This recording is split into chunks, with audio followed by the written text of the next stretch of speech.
It's time for the main event. It's the Shoe Shot.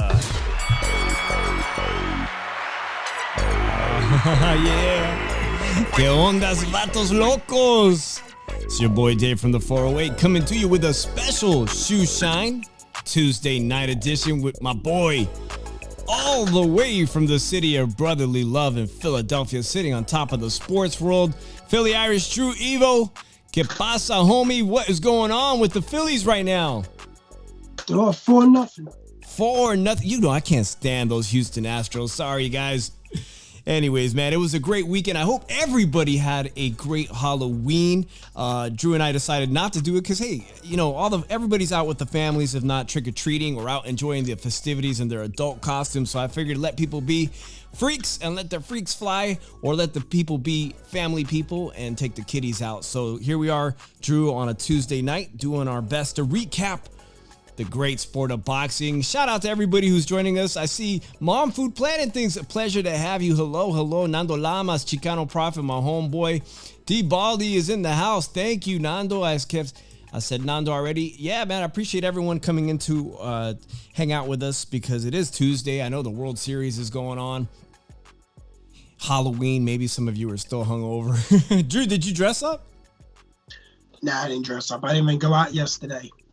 I hear you, man. I'm one of those people that don't like to dress up, but I like to watch other people partake. I just get too much anxiety over dressing up. It's like, I always feel like my costume's not going to be good enough. I think it was because as a kid, I grew up really poor and my costumes always sucked. They always were shitty, Drew. Like I was like the ugliest whatever I did, it was the worst costume of it. So I don't dress up as an adult, but to everybody who likes to enjoy that, guys, the holiday seasons are coming upon us, November. Usually I like to highlight new drinks. Last month I tried to do some October beers, Drew. But this time, my good old Trader Joe's has got something that I love, man. You know, I love it. When I'm not drinking tequila, I'm drinking whiskey. And they have their own old-fashioned. It's pre-made. I usually don't like pre-made crap because it tastes awful. But this Trader Joe's thing, they bring it out every winter. It's fantastic Kentucky bourbon whiskey. Like really high, like almost as good as Gentleman Jack. And it's pre-made. So I'm just going to pour it in my whiskey glass, Drew. And you know that means that Dave's going to get lit on a Tuesday. Little ASMR action for you. Oh, yeah, that sounded good, didn't it? All right, Drew, the Phillies are doing great. The Eagles are doing even better. And the 49ers look to be getting their mojo back. Christian McCaffrey made a big difference. Of course, the former NFL champs, the Rams, are no match to the Niners for some reason. It's like... the 49ers couldn't beat the Seattle Seahawks for years. Every time we played them, we'd lose. And somehow the Rams are keeping that tradition going. So, Drew, I'm excited, man. It looks like, I don't know, I'm crossing my fingers the 49ers are going to see your Eagles in the playoffs. It's very possible, Drew. Your thoughts on that? The Niners made the playoffs yet. This is is still out. Seattle's surprising people. That's true. Hey, man, it's only halfway there, but we're going to get to the sport of boxing, Drew, because most people were paying attention to, most casual sports fans were paying attention to the Jake Paul thing, right? And I think you even told me that you had a way to watch it. I had a way to watch it, but you know what, Drew? I fucking protest. I'm sorry to use the F word, guys, but I had to protest this time, man, because I knew this, I'm just so tired of, the predictability, guys. Look, I'm going to say this right now, Drew, because I'm not going to cover it today, but Jake Paul is going to go on to probably a long career, and he's going to continue to fight old MMA champions. If you didn't see Nick Diaz or heard that Nick Diaz from Stockton was already there backstage with the whole WWE melee, you know he left the UFC. His contract is done. So you can pretty much safely assume that old Nick Diaz, who's clearly approaching 40 years old, is going to be his next opponent. Right, Drew? And don't be surprised with the outcome. I mean, I wasn't surprised by the Anderson Silva. I think you and I talked about it repeatedly about where this fight was going to end. It was going to end with a win for Jake Paul. I'll tell you the truth. I think it was a load of bullshit. I thought Anderson Silva won the first 6 rounds. I didn't even watch it, man. It was, you know what? With such fantastic lightweight, real boxing going on, watching the highlight reels, and some of them on YouTube show the entire fight, it was hard to watch. Like, you got people are actually paying for that shit. That's what Steven Espinoza over at Showtime is putting out as a product. You have to pay to watch that. And it's crazy because I'm going to say this right here, Drew, but I got a message on YouTube in my comment section, and thank you to everyone who comments, guys, because I was in Vegas a couple weeks ago. Some of you know I went for that Rocktober thing, so the big YouTube meetup, and I actually filmed this boxing event that was being thrown by this comedy festival. And I didn't even realize it, but the guy I filmed boxing in one of the main events is a guy named Paco who has 250,000 subscribers on YouTube. That's massive. He's a big-time comedian, 250,000 subs, and he said he wants to come on the Shoe Shine to talk about his experience boxing. 30 days, Drew, is all he had to prepare to win this fight, and he looked pretty damn good. And you know what? I actually enjoy watching comedians who aren't pretending to be something they're not. I'd rather watch that shit. If I'm going to watch people that aren't professionals fight, I appreciate what he did. You know what I'm saying? Because they're not trying to bamboozle the general public that there's something other than what they really are. All right? So, Paco, if you're listening, I can't wait to have you on the Shoe Shine. Of course, that'd be a huge guest for us, a guy with a channel with 250,000 subscribers.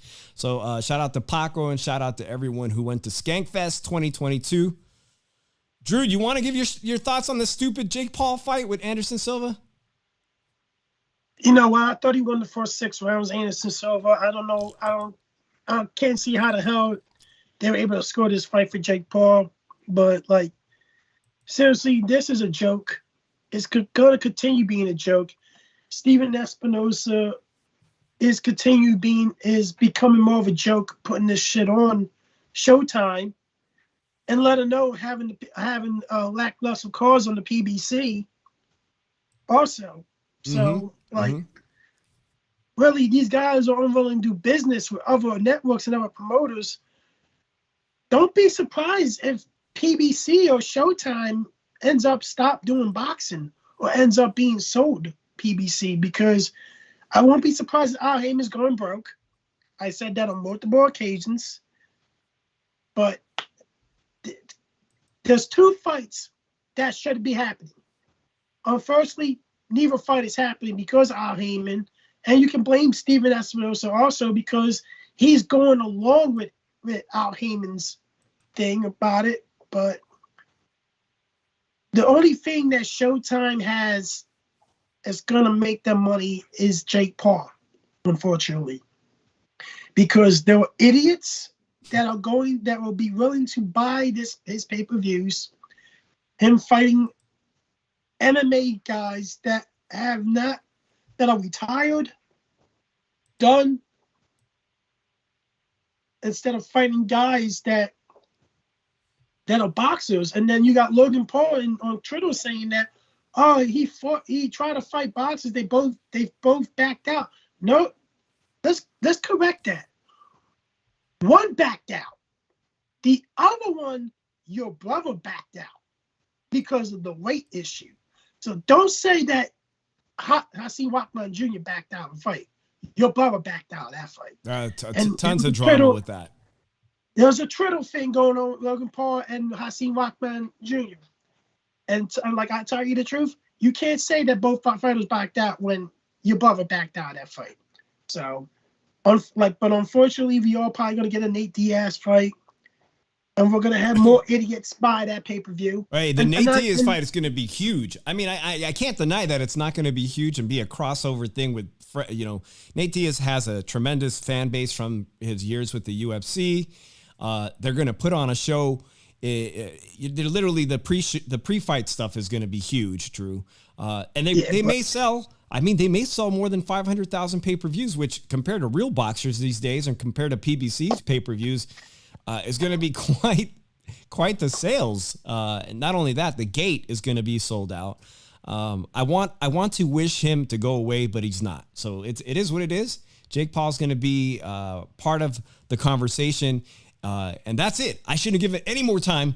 If you want to tap in, guys, the phone line is open at 702-710-3627. Thank you so much for everybody from the Vegas community that's watching. Carol, I see Rhonda, my homegirl, who looked fantastic on Fremont Street last night. Sarah H., you looked great too. And little Penny is in the house now too. He says the 49ers are looking good. And Nando here wants to comment that Zurdo's going to truck Bivol, and we are going to get to that, man, because that's the big fight this weekend, and I can't wait to talk about that, Drew. But listen, this past Saturday, DAZN, there was great lightweight action and a lot. It's one of my favorite divisions. We had the Four Kings, 135-pound division, Drew, is still electrifying. You still have Lomachenko back from the war in Ukraine, who was the headliner on Top Rank's card, fighting a very young, honest Jermaine Ortiz, a guy who upset Jamel Herring, who's not supposed to be there. He's literally a club fighter who turned sparring partner for Loma and did incredibly well, exceeded all my expectations, Drew. We'll get to that, man. But first, tell me what you thought about El Camarón Zepeda, which is Oscar De La Hoya's fighter, on DAZN this past Saturday. Jojo Diaz has already been in the ring with Devin Haney, Drew. And who did it better? Who beat up Jojo Diaz better? Because I'm finding out now, man, that Zepeda, El Camarón, he beat a world record for lightweight punches thrown. 1,536 punches thrown. It was an offensive output that I haven't seen in just about any weight class, man. It was a savage beating almost, Drew. I don't know how Jojo Diaz's face held up. How did he do it, Drew?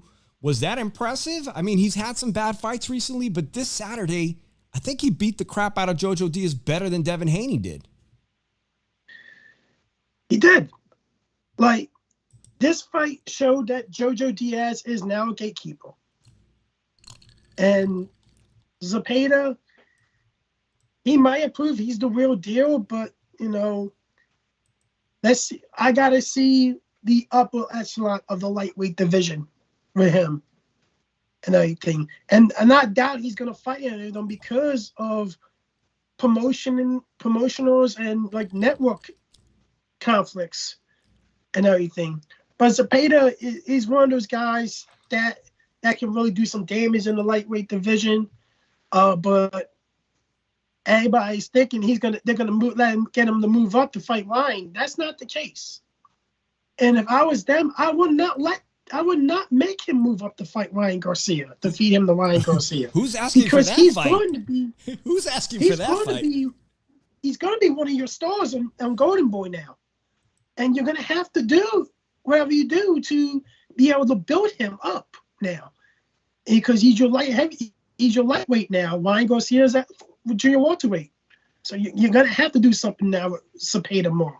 Yes, Zepeda looks to be on some type of pathway to at least a. Oh shoot! I hope I didn't lose Drew or just the camera went. Otherwise, it'll be the day from the 408 show.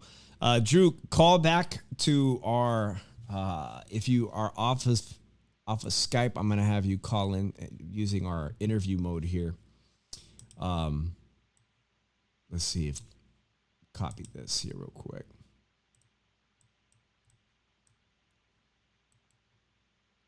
All right, guys. This is also going to give you guys a chance. I don't know if Drew temporarily blocked himself, but Drew, if you can watch that, click that link.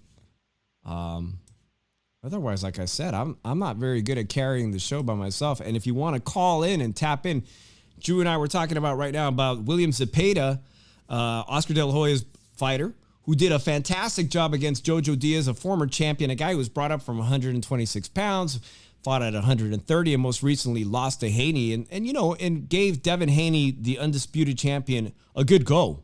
He gave him a very good go.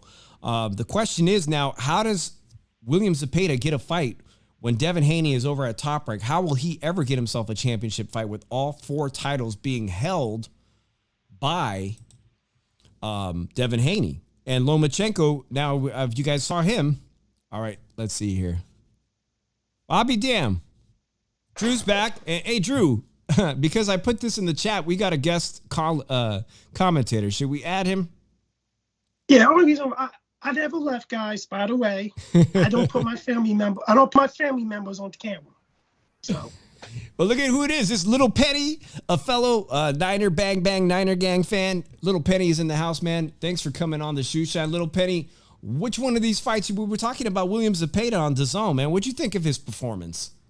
Yeah, good performance. Hey, Shushan, sorry, man. I just wanted to get in because I thought that Drew was out. That now that he's back, I'll come out, man. Because I didn't want you left hanging on your own, dude. Oh man, but I appreciate you coming on here. I got the phone lines empty, but while you're on here, man, give me your assessment. What was the fight that you favored? Was it the Jermaine Ortiz almost beating Lomachenko, and that's gonna get Drew fired up, or was it William Zepeda?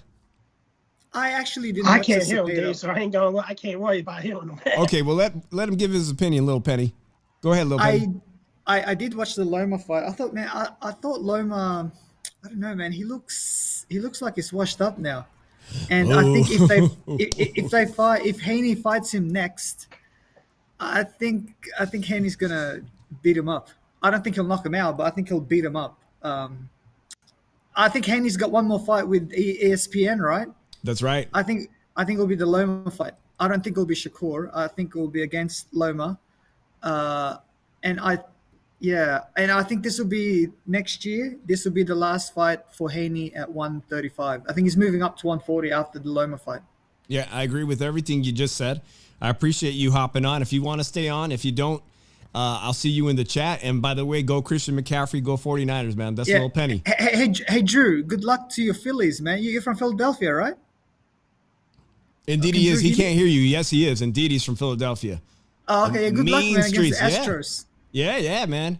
All right, Little Penny, I appreciate you, man. Thanks for coming on. That's Little Penny, everybody. That's really nice. It works, man. The interview mode works if you want to come on here. And I know that there was 2 calls, one from the 5 and Dime and one from 503. So let's take 503 real quick. We're talking about the lightweight division from this weekend. You're on the Shoe Shine. What up? What's happening? This is the Chicano Prophet calling in. Chicano, what's up, homie? Well, I just wanted to say what's up to you guys, and especially, the crew at El Chile. We want Drew to know that we're going to back him, because I know he's hearing it. He's been hearing it. The Haney fans, they are licking their chops, man. They want this fight. They think Loma's washed. They actually think the Ortiz fight was a robbery, all right? I don't know if I agree with either of those. I do think, I watched the fight again. I thought Loma looked better the second time around. I just don't think we were expecting such a competitive fight, but Ortiz made a very, very good account of himself. Sure did. And I've talked with Drew, and he's made a whole lot of good points that I agree with. So I just wanted to give Drew some support, because you know what? It's going to be a long road because you know what? The Haney fans, they want this. You know what I mean? I feel it. How disinterested was Haney and Haney's girlfriend? I mean, even my wife was like, damn, Haney's girlfriend's eating like a rib. She's like full on chomping on ribs when the camera. I mean, Haney looked completely disinterested and unimpressed. We're going to get to that fight next, man. I appreciate Chicano for you calling. Hey, when's the Al Chile show? Did I miss it today? Actually, we're thinking about going on Thursday, man. But we'll give you all the heads up. You guys, I'll be listening in the rest of the way. I appreciate it, Chicano. Make sure you guys all tune into Al Chile on YouTube, the Al Chile podcast boxing channel. Appreciate you calling in, Chicano. And he didn't really rile you up, Drew. We're gonna get to that Lomachenko fight. We can move on to it now, Drew. I don't know what they're gonna do with Zepeda because he is at the zone. I don't know what fighters he could get matched up with, but all roads lead to Devin Haney and Top Rank's array of... It's difficult. It's very difficult. And this is what you got to deal with in boxing. Yeah, most definitely. Now, I think he was pretty flattering on... First of all, The super fight between Devin Haney and Lomachenko looks all to be certain to be made. All right. There's a lot of possibilities of what might happen after that. There's even speculation that Devin Haney doesn't even intend to make weight, Drew. That's a rumor I'm seeing circulating around the internet. Something that we saw Shakur Stevenson just do, who said, fuck that. I can't make weight. The belts don't mean shit to me. I was going to move up in weight anyways. It was really intriguing, Drew. As a advantage, not coming in on weight and relinquishing the belt and just leaving the belt vacant for a great fight like that, Drew, do you think that's something possible that Devin Haney might do? Because we saw how weight drained Devin Haney was in his last fight. I'll be honest like this. If he attempts to do that, I think he'll lose a lot of respect for people that support it. Like some parkourers that support him, I think he'll lose their respect for doing this to try to get an extra advantage, because it will probably show that he isn't too that's a show of not confidence at that point. Like, let's look at it like this. Haney, I don't think is going to do it. I just can't see him doing it, because if he does do it, he's going to lose a lot of respect with people. People are going to lose a lot of respect for him. People are going to be like this. He's trying to get another advantage on him and everything. Like, dude, if you're going to beat Loma, you beat him on an even playing field. Okay. Beat him with your skill and everything. He's trying to beat you on an even playing field. Nando Lama says Haney won't do that. He's chasing legacy. So he thinks, Drew, that he's going to, this is all merely internet rumors and speculation, that he's going to come in on weight, even if he looks the way he just did against Kambosos. I was saying to you, Drew, that the time is now. Bob Arum. He's going to have to. Bob Arum made it very clear that this was a 3-fight deal, and you were going to fight Lomachenko and defend your belt against Loma next. And from what it seems like, there's not going to be a problem making that fight. We're going to get a super fight, and I hope we get it really soon, because I have to agree with some of the things that Little Penny was just saying, Drew. I feel like the best days of Loma are far behind us at this point, man. The guy doesn't have that many professional fights, but as a career, his whole entire career, amateur career, 400 plus fights, 2 gold medals, Drew. Compared to what we just seen Devin Haney do in the past 2 fights, man, I've got to feel that I'm favoring Devin Haney in this fight. And it's merely because, Drew, it's no longer just a one-time deal, man, but Lomachenko has now, in the fight against Teofimo Lopez, started incredibly slow, giving up way too much ground. Somehow he was in it was almost a repeat performance against Jermaine Ortiz, who deserves all the credit in the world for an incredible first half fight. I had him up 5 rounds to 3 after 8. And I think even the top ranked commentators knew it. And they said, he's got to sweep. Timothy Bradley said he's got to sweep the rest of the fight. And credit to Loma, he did. We got the 5 and dime. So I think it's Nando. I want to see what Nando has to say about this. 510, you were on the shoe shine. Hey, Drew. Hey, Dave. How you guys doing? Doing good, homie. ¿Qué pasa? Hey, so I thought Loma squeezed it out against Jermaine Ortiz. I thought Loma showed I think he showed more rust than age. I think rust. I'm expecting Loma to be much better versus Haney. I think that was like the perfect fight for Loma to come back with. It's Ortiz has a similar style to Haney, and let's be real, man. If Loma is what everybody says he is, he needs to pull off an upset victory, man. Because I would consider an upset victory for him to beat Haney. This has been done by truly great fighters before, right? Hopkins has done it. Manny Pacquiao has done it more than once, man, where he was the older guy that beat the younger guy, And if Loma really is a truly great fighter, this is the kind of stuff he needs to pull off, He needs a big win. He needs it. In my opinion, he needs a big win and a win over. I think both of them need a big win, to be honest. I know Haney is undisputed, but it's probably one of the worst undisputed runs since Bud Crawford. He really only beat one guy to become undisputed, and that guy was solid, but not really that all great of a player in Kambosos. Oh, I have to agree with you. I think Jermaine Ortiz smoked somebody like Kambosos. Drew, do you agree? I think a lot of people are disrespecting Jermaine Ortiz, to be honest. I really think so. I've seen a lot of comments. I see a lot of people on YouTube saying Loma's washed up and everything. I knew this fight was going to be like this. I saw Jermaine Ortiz fight. Jermaine Ortiz is a good-ass fighter and everything. I knew we were going to see West. I knew we were going to see a hell of a fight. And these guys are thinking Jermaine Ortiz is a pushover and everything. No. And don't realize Jermaine Ortiz does some stuff that better than Devin Haney. Devin Haney doesn't have an inside game. Jermaine Ortiz does. Yeah, he had an incredible first half of that fight. Not for the stamina issues that he has, because he's never fought past 10 rounds before. If he doesn't have that stamina issue, I kind of give him a good chance to beat Devin Haney, because he's a very well-rounded boxer. And the thing about it is, I think people are disrespecting Jermaine Ortiz too much. Credit him like a pushover. This was an actually good fighter. He's actually, if you look at it, a little bit muscle tone bigger than Haney, and he does a lot of things better than Haney. I think he's partially. I think he's a better boxer than Haney, because he can fight inside and outside. Haney only got an outside game and everything. And tell you the truth, the smaller guys can get inside on Haney. Jojo Diaz did. And Jojo Diaz, that's the only thing that kept Jojo Diaz in that fight. He was able to get inside, able to land some punches on Devin. Lomachenko is a better fighter than Jojo Diaz. It's going to be the little things that Loma uses to beat Devin Haney. And I'm loving the reaction on Twitter. I'm loving the reaction in chat saying that Loma's washed up. Because when a better Loma comes and looks at and fights Haney and gives Haney the fight of his life and exposes some of the flaws in Haney's game and to his disadvantage, I know what these people are going to say. They're going to come with fucking excuses.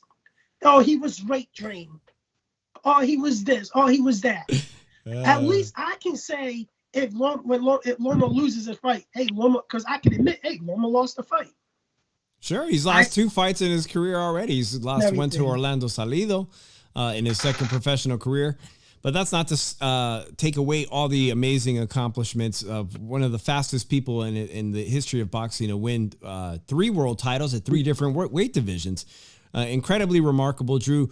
So I have to ask the chat, man, but throw it up in the chat. But let me know, guys, is Lomachenko too old to beat a young Devin Haney? Did you see, Nando, did you see how worried Usyk looked for his teammate, his fellow countryman, in the 9th round? When they panned the camera to him, Usyk looked flabbergasted. He looked, oh shit, I got caught on camera. I'm obviously worried about Loma, but Loma, I'll be honest, Loma pulled off rounds 9, 10, 11, and 12, the championship rounds, giving him the 7-5 edge, man. So this is a guy, Jermaine Ortiz, Nando, that just wasn't ready to do a 12-round fight, right?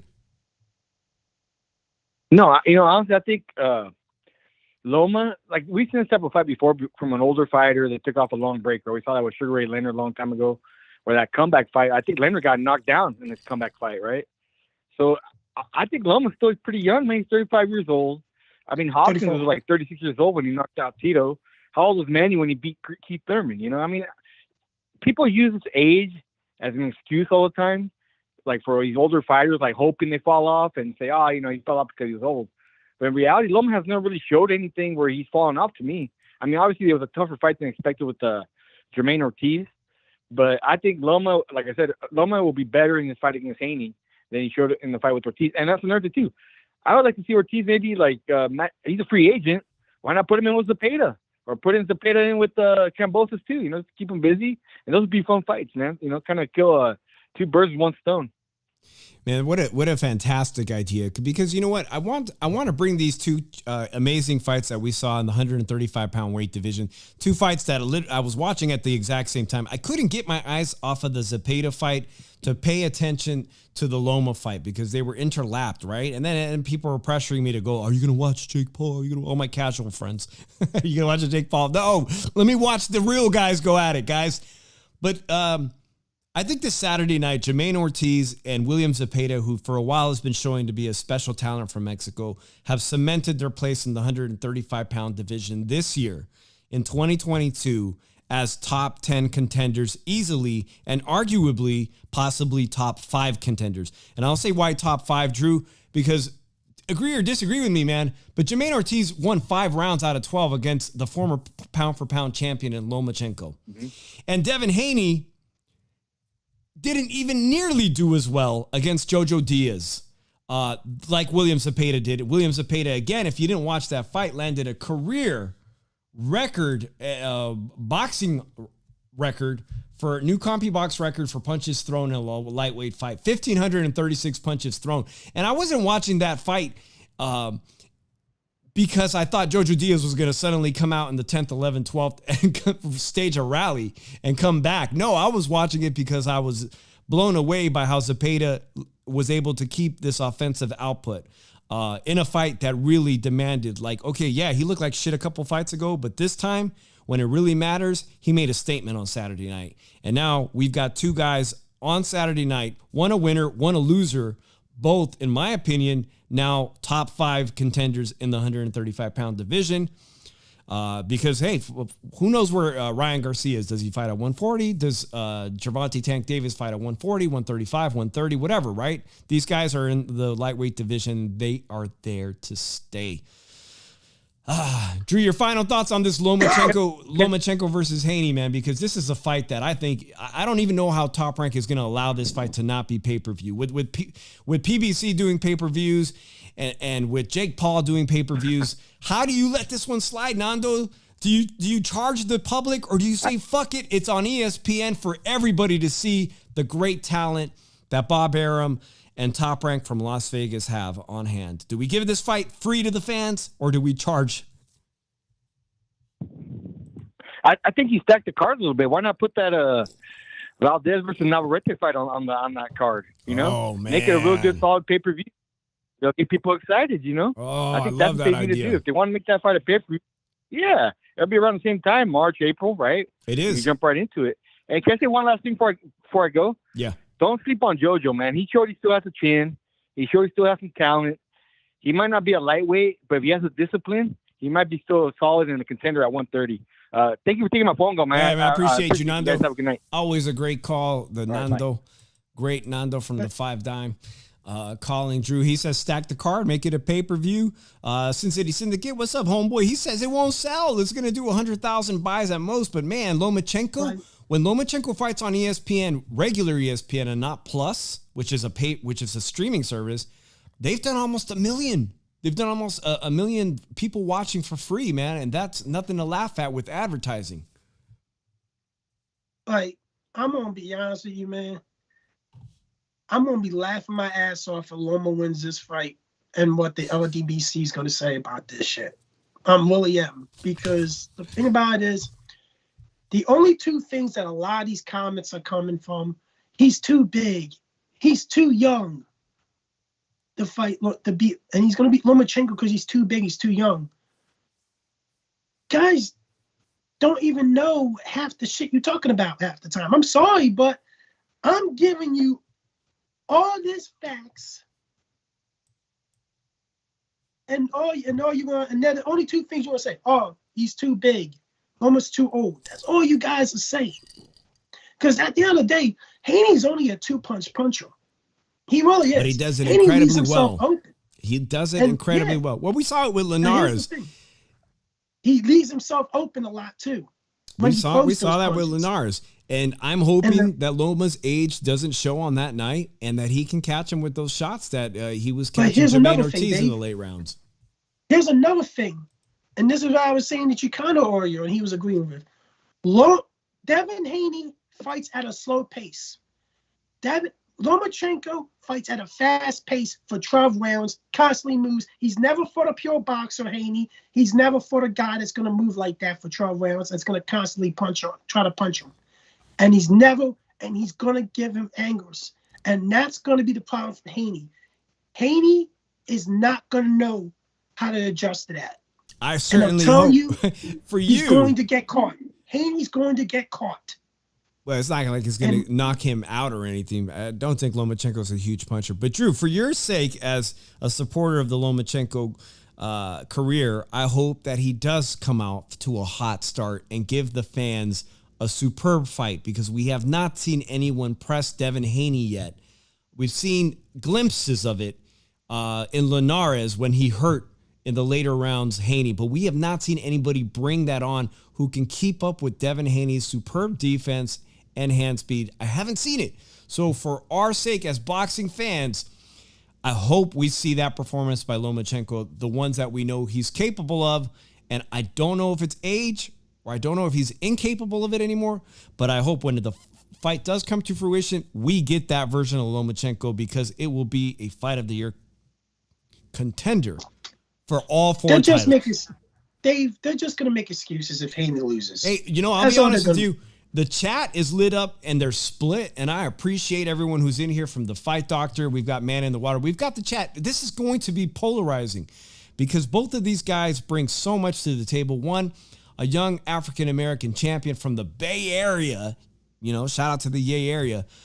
And we have Lomachenko, a pound-for-pound great with this tremendous amateur background, two-time gold medalist, guy who's done things in the sport of boxing that have not been replicated with his own accolades. No one's done what he's done in such a short time frame. This is going to be a hell of a fight, man. And I'm very happy that Bob Arum has it. By the way, guys, November 12th, I just found out. I've shown pictures before, but if you're a fan of Fernando Vargas, who fought Oscar De La Hoya, some of you know that his three sons who were on reality TV with him, they've gone on to become professional fighters. Two of them will be fighting. The oldest and the middle son will be fighting on the William Zepeda fight versus Regis Prograis. And the baby, Emiliano Vargas, on November 12th, has been signed to Top Rank. And Bob Arum himself tweeted it out today. This is the middleweight champ. It's at the Palms Casino. But, man, guys, I wish I lived in Las Vegas, man. I wish I could be there for every fight and have my press credentials. And I think next year it's going to happen. I think it's going to finally happen, Drew. I'll be able to be at all the fights in Las Vegas. If God is willing, I hope to make it happen. It will absolutely change the shoe shine 100%, Drew, because I will have boots on the ground for reals. So shout out to Fernando Vargas and his sons on November 12th. That's coming around the corner. But let's talk about this fight coming up, Drew, because people are asleep. November 5th, Drew, this Saturday, we've got PBC with David Morrell fighting some unknown guy. David Morrell, will he be a player at 168? The real fight this weekend to watch is Zurdo Ramirez, the former 168-pound champ who's moved up to 175 against the guy who beat Canelo. The guy beat Canelo. That's all you need to know. Cinco de Mayo, Bivol, Dmitry Bivol from Russia, comes out. Yeah, if y'all don't know, like the casual fans who follow Canelo and don't know shit about who he fights, they didn't give this guy, they didn't know nothing about him, but everybody who knew this was a dangerous ass fight, Drew. And the question I have for you now is Zurdo Ramirez a guy who rehydrated 204 pounds? He is a massive beast. Zurdo Ramirez can box. He is a slick southpaw, Drew, former 168-pound champion.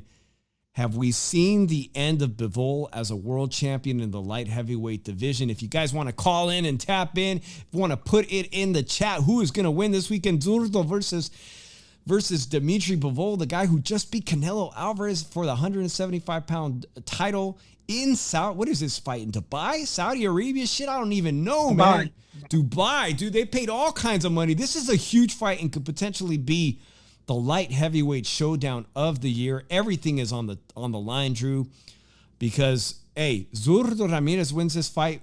I think we're going to see an eventual showdown with the other great light heavyweight Russian champion in an amazing unification, right? That's going to be a unification for the books, as they say. Talk to me, Drew, man. What are the keys to victory? Who's going to win this showdown on Saturday? Will Zurdo Ramirez avenge the loss for Mexico? He trains out of Los Angeles now. I just pointed out he's nearly 6'3", rehydrates to 204 pounds in his last fight. This is no 5'8" Canelo Alvarez, Drew. Man, this fight is really, really tough to call. Talk to me. Well, you got a good, I think it's the co-main, Jessica McCaskill fighting Chantel Cameron, which I actually think Chantel Cameron is going to beat Jessica McCaskill.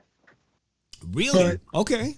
Yeah, I think Chantel Taylor's gonna beat Jessica McCaskill. I don't know enough about her, but I'll tell you, our friend of our show, Francisco Vargas from Las Vegas, had trained Alma Ibarra, who did so poorly.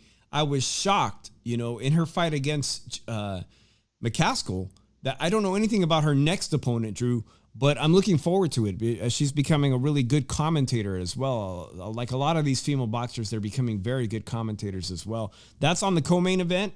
I'm looking forward to that. But seriously, there's a lot of people who are divided on who's going to win this fight. If Zurdo Ramirez is going to become a 2-time world champion, 2 division weight champion for Mexico. This is a guy that a lot of people say, when Canelo says, I won't fight Mexicans, he's straight up talking about fighting Ramirez, man. A beast, a 6'3" monster who rehydrates to 204. That's why he says, I don't want to fight Mexicans. Not because of his patriotism to Mexico and not wanting to fight, but because he's afraid of taking a loss to another Mexican champion, someone who's clearly much, much larger and extremely well-skilled as well. Well, I think Zurdo is going to beat Bivol and everything, but like for people, like I don't understand why people say Bivol is overrated, because he's not. No, he's seriously not. A great fighter. He schooled Canelo when they fought, and like if you're saying he's overrated, then you're saying Canelo's overrated and everything, which. I hope hope none of you guys are saying he's overrated, but I think Zurdo is going to edge it out. I think his height can come into play a little bit because he can fight inside and out. Zurdo, he can make it a phone booth fight. He can make it a good, clean boxing fight. He's not the typical Mexican boxer. Zurdo. He's a guy that can actually box his ass off and everything. And that's what I think's going to give him the edge in this against Bivol and everything, because he's going to be able to do angles with Bivol and everything. Bivol's a good-ass boxer, too. That's it. That's it. Straight up. For people who don't watch boxing, these are two guys that can box their ass off. That's why they've been invited to fight in Dubai. Bivol just beat Canelo Alvarez, who's was pound on top of the boxing world as the face of boxing pound for pound, and Bivol just outclassed him. Was it size only? I don't know if it was size, Drew, but you bring some really good points that Zurdo Ramirez is not just a straight come-forward Mexican throwback fighter who takes a punch to get a punch in, man. The guy can box at different angles. He's a southpaw. We have not seen Dimitri Bivol professionally fight a southpaw, I found out, since 2017. It's been 5 years since he's fought a southpaw, Drew. And Zurdo Ramirez brings that height and reach advantage, the incredibly long arms, the high ring IQ, the ability to work at angles. But Dimitri Bivol is a master of the jab, and that's how he controlled Canelo Alvarez, was with that jab. And we know that the jab sets up everything, Drew. If Dimitri Bivol cannot accurately land those jabs and make it a weapon on Saturday night, I got to favor 100% Zurdo Ramirez with all the attributes that he brings. Dimitri Bivol is not going to hurt Ramirez. He's not going to hurt him. We can't. But can Ramirez hurt Bivol? Can Ramirez hit Bivol? If we saw Joe Smith Jr. hurt Bivol, will Ramirez hurt Bivol? Look at it like this. Bivol likes fighting inside the ring. Mm-hmm. Likes to have it in the middle of the ring. In order for him to have success, he's got to do something that he's not comfortable with doing. Taking Ramirez to the ropes and fighting him on the ropes. A big guy like that. He did it against Only Canelo. way he's going to have success. But he did it against Canelo, a much smaller fighter at 5'8", but a beast. Like Ramirez, I find it impossible to see, because I think that with their high ring IQ, that we're going to see Ramirez be in control in the center of the ring and welcome being in the center of the ring. There's a lot that Bivol brings to the table too, man. A tremendous amateur background. He's seen it all. Yeah, I brought up the fact that he hasn't fought a southpaw, but this guy's experience internationally and with his amateur pedigree, it's not going to really be a factor. Will he be able to effectively work off the jab like he has against everybody else? If he can't, I heavily favor Ramirez in a decision win this Saturday night. What's going to make this really interesting, Drew, is can Ramirez be one of the first people to hurt Dimitri Bivol and actually make him taste the canvas in a knockdown. We saw Joe Smith Jr. hurt Bivol and almost get Bivol out of there. You know, this is a fight I wouldn't mind seeing again. We saw Joe Smith Jr.'s power be a weapon in there. Look at it like this. I really I think the only way the jab's going to be effective for Bivol is as a setup. That's it. It's not going to really land at will. He's going to have, the only way he can use his jab is setting up for bigger shots or combinations. That's the best he's going to be able to use his jab for. And I got Zurdo Ramirez by 9th round stoppage. All right, man. The 9th round stoppage. That is interesting. I think it's going to be a decision win. I think Bivol's going to find a way to hang in there all 12 rounds, but it's going to be extremely competitive and could be straight up. We're going to see a lot of 7-5s, maybe 2 7-5s or 2 8-4s. But it's going to be close, very close. Unless he can drop them, then the scorecards are going to be much wider, Drew. But don't be surprised if some of these judges in Dubai are, and I don't know who the judges are going to be, but don't be surprised if there's some shenanigans in there or a scorecard that might even go towards Bivol if it is a close fight. It's not like Nevada or California or other places like New York that have much more credible athletic commissions. This is an international fight. If Ramirez really wants to win this fight and become world champion, Drew, I say he go for the stoppage, just like you said, man. It's going to be very difficult. Yeah. But you can't leave it in the judges' hands this Saturday. Well, me and you, we disagree on the decision. We disagree on this fight. I pick Zurdo by knockout. You pick Bivol by decision. No. I don't pick Bivol. Disagree? No, you misheard me. I absolutely heavily favor Ramirez for the win this weekend by decision. Okay, we agree on that. Yeah, and actually, to be honest, for people who didn't watch last weekend, you and I were 100% accurate and agreed on the outcomes of the Zepeda fight, of course, the Jake Paul fight, and the Lomachenko fight. So we went for 3 for 3. JC says, "Cry Eagles, cry." The hate Philly gets. So Man in the Water says, "No way in hell Bivol wins by KO. If Ramirez can time Bivol's jumping hooks, he wins." And that is a very important point that the guy makes, Drew. There's going to be a lot on the line regarding timing, and it's going to be very key to Ramirez because timing will beat that jab and everything. Bivol throws wonderful combinations, man, but can he start timing the guy? And as a southpaw, can he start landing and timing and landing his heavy left-hand power shots, man? That's going to make all the key. And both of these guys have tremendous ring IQ. Sin City Syndicate says, Bivol stops Zurdo. Oh, my God. That's a very unpopular decision. An unpopular opinion. You look at it like this. Bivol's 2 best wins is Canelo and Joe Smith. Zurdo's 2 best wins is Jesse Hart and Arthur Abraham. Okay. Well, yeah, 168. I'm surprised he ever made 168 pounds being such a beast, man. People wanted to point out David Morrell on PBC is having a card. I don't even know if it's on Fox TV, where the hell it is, but look out for it. If it's on Fox TV, I'm surprised because I thought Fox is doing away with it, Drew. But David Morrell, very good point brought up in the chat. Whoever said it, man, these PBC 168-pound fighters need to start fighting each other, man. There's so much talent over there, from Charlo, who's been talking about moving to 168, to David Morrell, to David Benavidez, who spent all his time hanging out in his local Arizona casino to watch the Jake Paul fight this weekend. Bro, I'm not surprised if David Benavidez wants that big payday from fighting. I think he even asked or is alluding to how about me too, Jake Paul, which is that's freaking sad. That's freaking sad.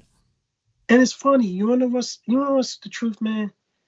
Caleb Plant is the best 168-pounder that the PBC has. Yeah, I really don't know that because, again, David Benavidez fight such poor competition. And if it's not David Benavidez fighting poor competition, it's Oscar De La Hoya's Jaime Munguia, who's fighting another bum at 100. I mean, these guys are, it's to say protected is an understatement, man. Just let them fight to the level that they're capable of fighting, man. And then we'll really be worthy of seeing them in pay-per-view attractions, man. It's fucking bullshit. Dave, you said the right thing. You said the right word. Now, those motherfuckers are protected. JC says Holly is a vato. Which Holly? Oscar De La Hoya's Holly? Who the fuck is Holly? Oh, shit, man. All right, Drew. It's been a great time, guys. Don't forget to hit the subscribe button. If you haven't subscribed, hit the like button. Drop us a comment on how we can make this show better. I appreciate everyone who's new here today, this weekend. Please, hey, hit the subscribe and come back Monday, man. We're open to discussion here. We're not going to put one person's opinion ahead of another. This weekend is going to be another good weekend for boxing, Drew. But last November, I looked at the big fights last November. Every weekend in November was superb. While we're having a good fight this weekend, it ain't the case for the rest of the month for November, Drew. So enjoy it while we can this Saturday night. Everybody out there have a fantastic time. I appreciate you for watching our show. We'll be back next Monday. But Drew, you're sitting on top of the sports world, man. The Philly Eagles are undefeated. Shit. And then the who's winning the World Series right now? Phillies are up 7-0. Oh, man, sitting on top of the world, the city of Philadelphia. Sin City Syndicate says, Munguia is 2022's Julio Cesar Chavez. I won't be surprised if Chavez Jr. fights Jake Paul in 2023. You know what, Dave? I got to say something about the Munguia real quick. Seriously. I'm seeing people on Twitter saying that if you don't, like, trying to justify Jaime Munguia's choice of opponent. A 21-5 record guy that nobody knows and who gives a fuck about. Don't tell people on Twitter if you don't like the fight, don't watch it. Because you're trying to back your guy.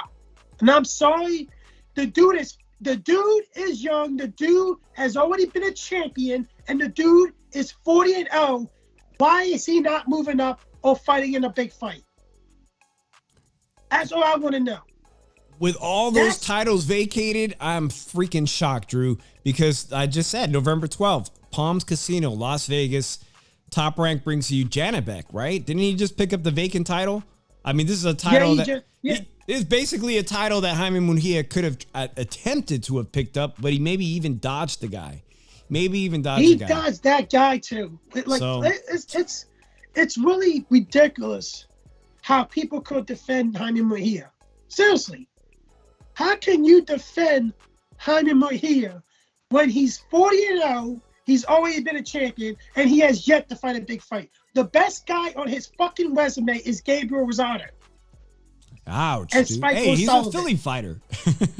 and fucking Dennis Hogan beat him. And they fucking get the decision. Like, that's all I want to say. Like, we don't need people defending guys that haven't fought in big fights, that are 40-0, that have been champion already in another weight division and everything. It's ridiculous. There's other fighters that this guy should be fighting, and he's fighting a fucking 21-5 record guy that nobody even fucking never heard of. He's probably is a fucking taxi driver, for Christ's sake. There's overall consensus that he's fighting every last Uber driver in Tijuana. This is my final words, guys. By the way, I forget the guy who fought Rocha. Rocha is Oscar De La Hoya's 147-pound contender who beat the crap out of Blair Cobbs, Drew. And this weekend, if you didn't see that fight between this guy from Baja California, I think his name was Perez. This is why I watch boxing, Drew, because there's guys who aren't supposed to be there who show up to win, and you never heard of them, and they give the guy who's a heavy favorite hell. And Rocha looked like shit. And this guy from Baja California showed up and said, man, I'm here to fucking win. I'm here to win. And that's why I love the sport of boxing. Not because of all these alleged cheating allegations with steroids and all this other bullshit where fights look fixed, man. It's the storylines, Drew. When a guy who's not supposed to be in the ring, who's there to be a fucking stepping stone, and they show up and give you the 12 best rounds of their life, and the crowd in San Diego went freaking nuts. That's why I love boxing. Here's the thing. They fucked Rocha already by matching him with Rashid Speedy Ellis. And then they even fucked up more when they let Speedy Ellis go to PBC and kept him inactive until he went to the disaster. PBC. That's where they fucked up at. And and Little Penny, I got you. Golovkin ducked Boo Boo Andre, by the way. To your comment, I have to tell you that he ducked Boo Boo Andre because Eddie tried to make the fight and Golovkin did not want the fight. I'm telling you that right now. But Rocha got fucked.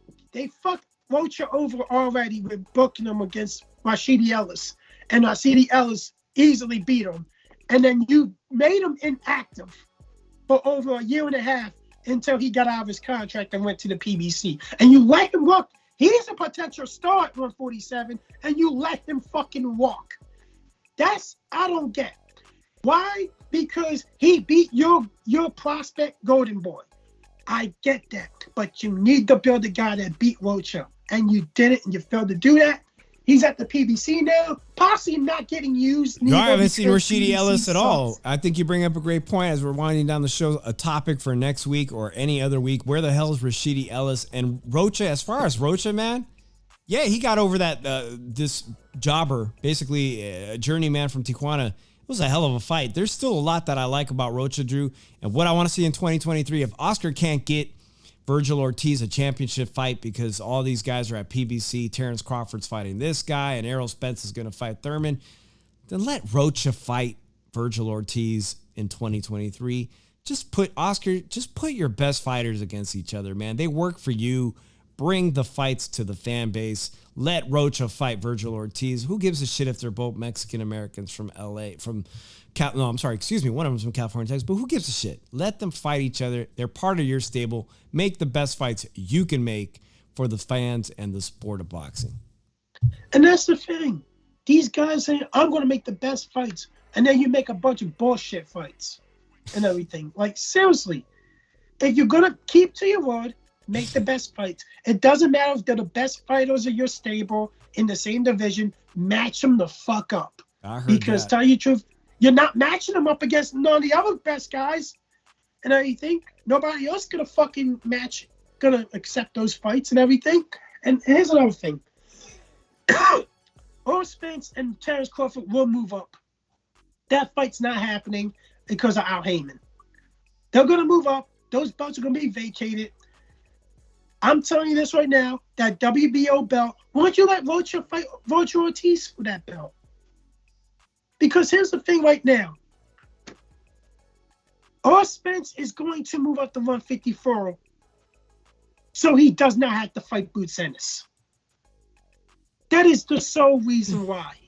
Because Boots Ennis has already petitioned the IBF to name him the mandatory challenger for Errol Spence and demand Errol Spence defend his title against him since the Terrence Crawford fight's not happening.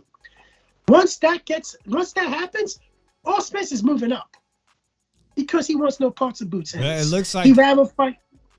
Hey, it looks like we're gonna get Thurman versus Spence as a pay-per-view. It's a done deal, Drew, and your boy Boots Ennis will have to wait for an opportunity in 2023. Or like you said, eventually Errol Spence will say it's time to move up and wait. And we'll never see Bud Crawford fight Errol Spence. What a shame. Who knows? And that's the way the sport of boxing bullshit goes. Too. A lot of bullshit. But hey, we're here for it every weekend, every Monday nights after 7 o'clock. Shout out to my boys from Teo Media. Thanks for coming in, even if it's last minute. Nando Lama says, Boots ain't fought no one yet. How's Boots number one in anything? Oh, that's controversial. Little Penny says Thurman is washed up. You know what? Shit. Maybe we will talk about that next week on the Shoe Shine. Drew, I got to go. Nando. I appreciate you being here. Go Phillies, beat the Astros. Look it up. Go Phillies, beat the Astros. I'll see you guys next week. Don't forget to hit the subscribe, like, and comment. We'll see you next week. Thanks, guys. Peace out, Drew.